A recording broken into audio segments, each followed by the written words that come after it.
Russia is denying reports this morning that some of its cruise missiles missed their targets in Syria on Wednesday. Russia says that it fired 26 missiles at 11 positions in north and northwest Syria. They have been launched from warships more than 900 miles away in the Caspian Sea.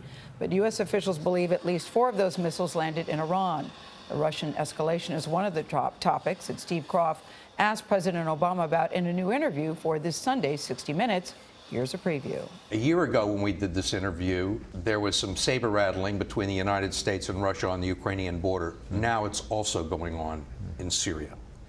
You said a year ago that the United States, America leads, we're the indispensable nation. Mr. Putin seems to be challenging that leadership. In what way? Let's think about this. Well, he's moved troops into Syria, for one. Yeah. He's got people on the ground. Right. 2, the Russians are conducting military operations in the Middle East for the first time since World War II. Bombing the people that we are supporting. So that's leading, Steve? So let me ask you this question. When I came into office, Ukraine was governed by a corrupt ruler who was a stooge of Mr. Putin. Syria was Russia's only ally in the region. And today, rather than being able to count on their support and maintain the base they had in Syria, which they've had for a long time, Mr. Putin now is devoting his own troops, his own military, just to barely hold together by a thread his sole ally. He's challenging your leadership, Mr. President. He's challenging your leadership. Steve, I got to tell you, if you think that running your economy into the ground and having to send troops in order to prop up your only ally is leadership, then we've got a different definition of leadership.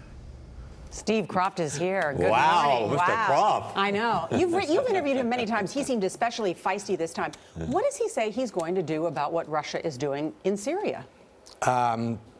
First of all, Nora, I can't really say very much about what we did, what's in the interview, because the White House has embargoed it until Sunday.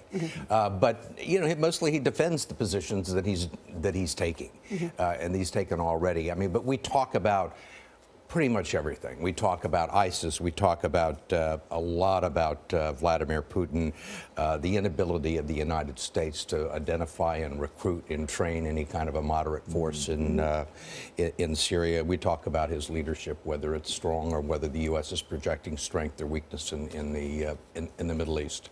And Can you say it's what a very he said lively about, interview. I was going to say, back to Nora's question about him appearing to be very feisty. Why do you think that is? Well, I'm surmising that some of it has to do with the fact that he's a lame duck, and that, in fact, when we were doing a little walk and talk and shooting some B-roll after the interview, he did say that he's finding this whole experience of not being on the ballot very liberating, and that he can say liberating. And he said that it's sort of taken fear out of the equation. He doesn't have to be quite so careful about what he says, and I think you're seeing some of that. I think you maybe saw a little bit of it, foreshadowing of it in the comments that he made after this last school shooting. I think he's really he's sort of holding his ground.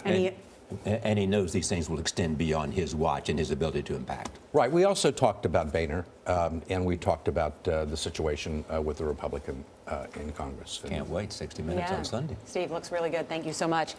And the president also... Oh, I'm sorry. We also talked about Hillary Clinton's emails. Okay, good. Hillary Clinton, Joe Biden, Donald Trump, all of that if you watch Steve's full report Sunday on 60 Minutes here on CBS. Thank you, Steve. That's what you call a plug, Steve Kroft.